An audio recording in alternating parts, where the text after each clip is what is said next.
Buy pure water! Cold pure water! Buy pure water! Cold pure water! Nkiru, you've been hawking sachet water for 3 solid years now. 3 years training a full-grown man in university.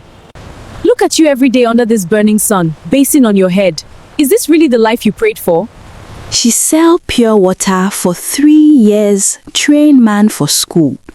She starve, make it chop. The day wey supposed be her wedding day. Na that same day, she enter church see her marry her best friend. My people, this story go pain you. Nkiru, you've been hawking sachet water for 3 solid years now. 3 years training a full-grown man in university. Look at you.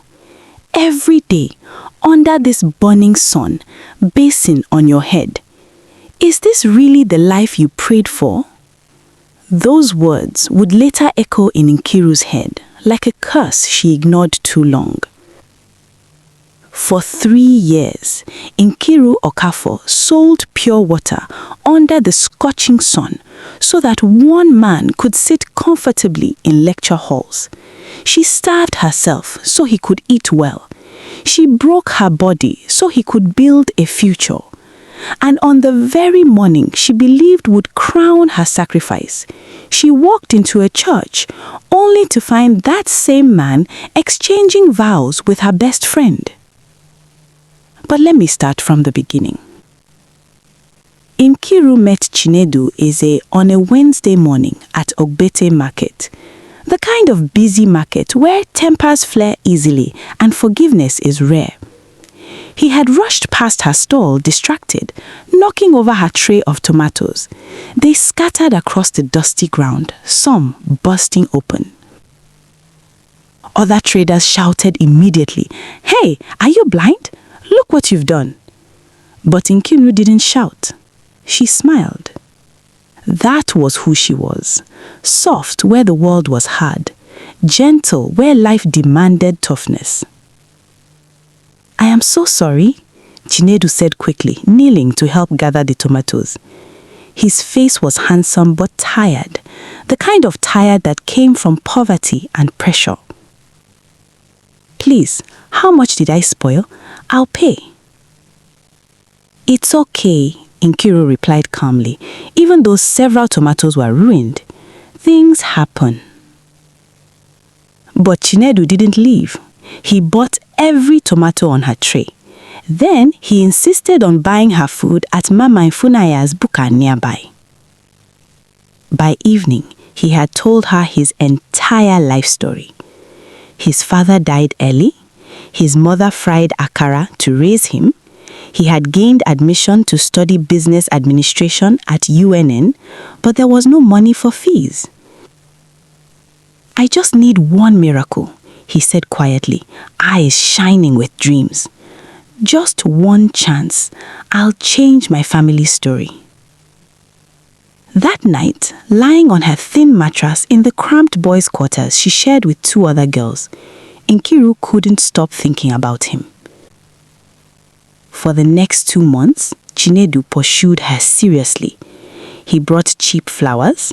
He wrote long handwritten letters. He spoke about the future with confidence that felt contagious. "Nkiru, you're not like other girls," he would whisper.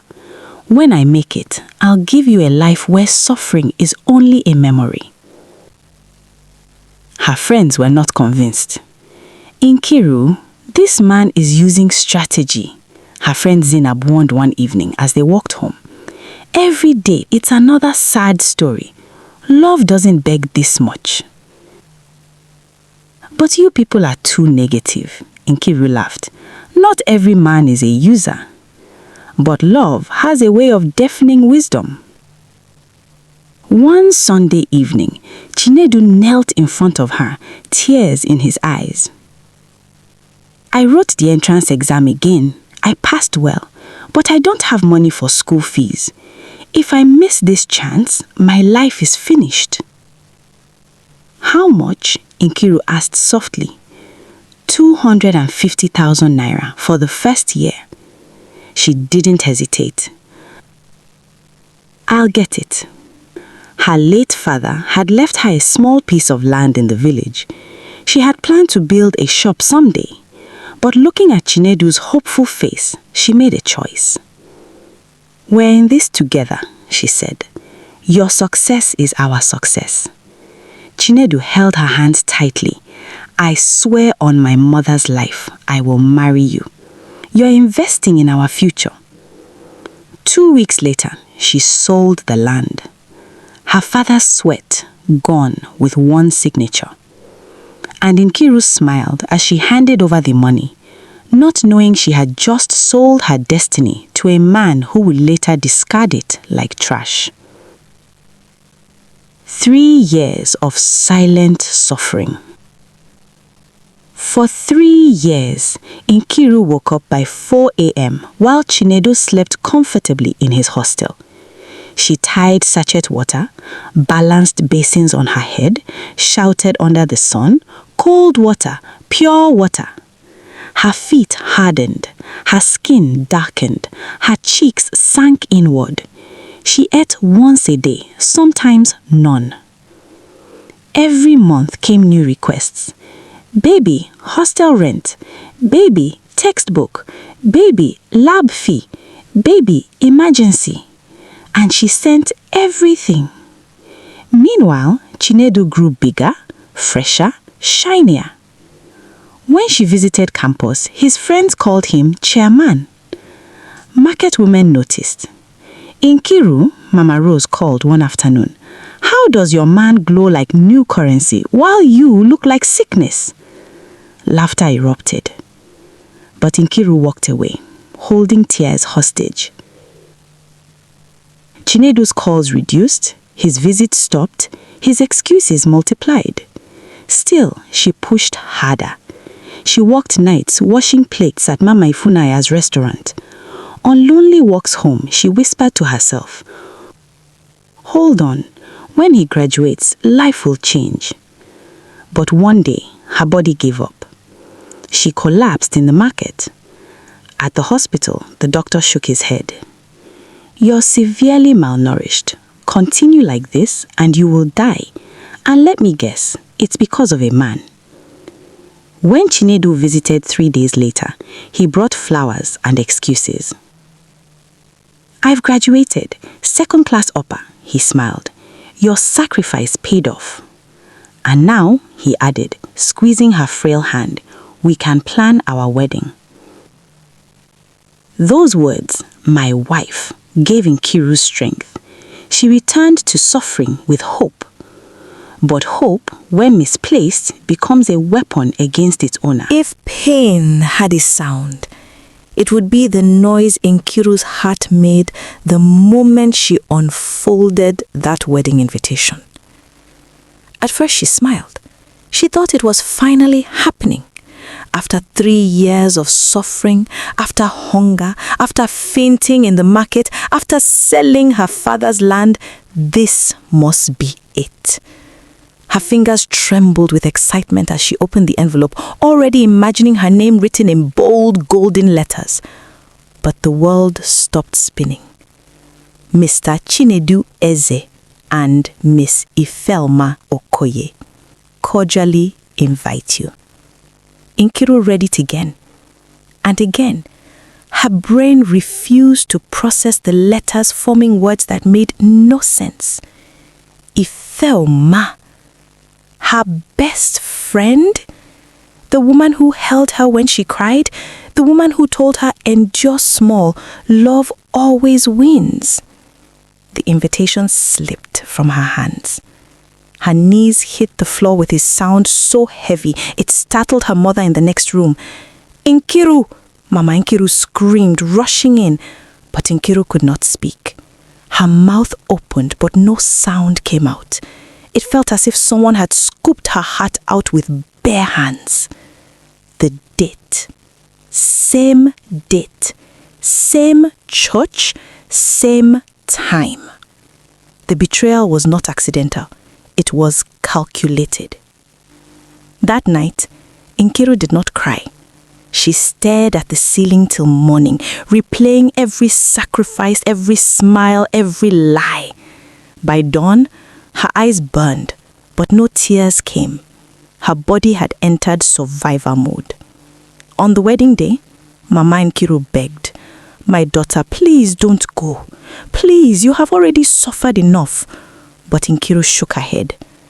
"I need to see it with my own eyes." She wore the Ankara she had once planned for her own introduction ceremony, not to impress anyone, just to prove to herself that she existed. When she entered St. Peter's Catholic Church, the place was packed. Chinedu had money now. There were cameras, there was live streaming, there was luxury. Then she saw him, Chinedu, standing at the altar glowing in a tailored suit she had never seen before. And beside him, Ifeoma, in a wedding gown that probably cost more than Nkiru had earned in 3 years of hawking pure water. Smiling, radiant, victorious. Something inside Nkiru cracked open. She tried to stay at the back, tried to breathe, tried to be invisible, but pain has legs. Before she realized it, she was walking forward. "Chinedu!" Nkiru screamed. The church gasped. Phones dropped. Whispers exploded. A child began to cry. Chinedu turned, and in that moment, fear wiped the joy from his face. "Nkiru, what are you doing here?" he whispered harshly. Her voice shook but carried. "What am I doing here? I sold my father's land for you. I sold water under the sun for you. I nearly died for you. And this is what you do?" Silence. The priest froze. Ifeoma stepped forward, her smile still intact. "Nkiru, please don't ruin my day," she said calmly. "What happened between you and Chinedu is in the past. He chose me." Nkiru laughed, a hollow, broken sound. "I introduced you to him. You were my friend." Ifeoma tilted her head. Nobody can take what does not want to leave. That was when Chinedu spoke the words that sealed his downfall. "I'm grateful for what you did," he said coldly, "but I've moved to another level. I'm a banker now. You still smell like market and pure water. I need a wife that fits my status." Even the walls seemed to recoil. Nkiru stopped crying. Her tears dried instantly. Something stronger replaced them. She whispered calmly, "Life will collect from you." And she collapsed. Nkiru awoke 3 days later, not in the hospital, in her mother's house, her body weak, her heart shattered. She cried for days. Then, one morning, Mama Rose and her friends stormed the house with food and fire. "Get up," Mama Rose shouted. "You will not die because of a man who climbed your head." They fed her, they scolded her, they stayed. And slowly, Nkiru returned. She got a small job in a provision store. She saved. She focused. 6 months later, her boss offered her a partnership. She accepted. That was the beginning. 2 years passed. Nkiru became unrecognizable. 3 businesses, a car, a new home for her mother. Confidence wrapped around her like royalty.